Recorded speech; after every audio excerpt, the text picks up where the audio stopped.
A SWAT team that is primarily made up of rookies is tasked with raiding a high-rise apartment complex and arresting its crime lord, Tama.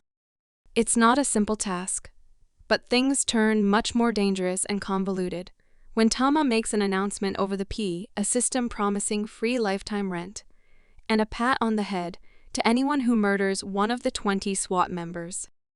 Since free rent in a shitty high-rise filled with other criminals is an ideal life, the tenants rain down hell on the SWAT team, and the cops must fight for their lives to escape.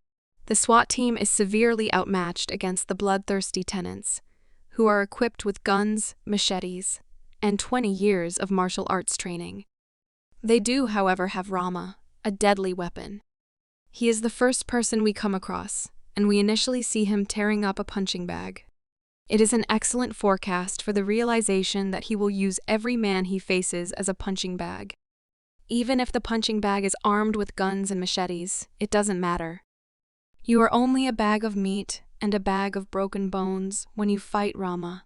But the film director wisely doesn't jump into the action. He lets us see what happens to that poor, defenseless punching bag at the beginning of the movie, and then we wait. We wait for the team to lay out their plan.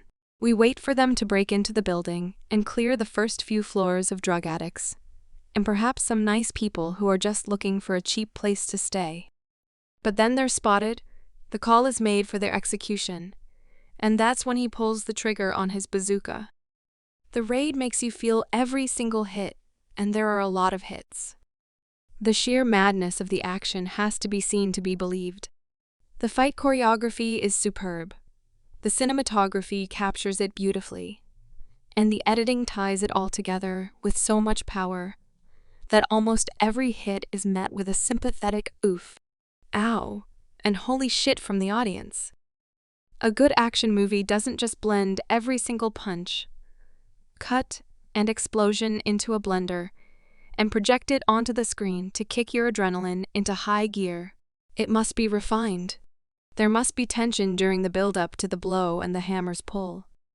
Gareth Evans, the writer-director of The Raid Redemption, has crafted some of the most breathtaking action sequences ever. But what's more significant is how he builds up to them. The Raid is an action feast that consistently finds new ways to dish out creative deaths and fights, and keeps its bloodthirsty crowd cheering. It relies on a simple, decent story and characters that are more designed for their fists than their personality. While the story is completely unoriginal, it is masterfully timed and delivers one of the best action movies ever. Thanks for watching. To catch all the latest from us, subscribe and hit the bell icon to get notified as soon as a new video drops. We'll see you in the next one.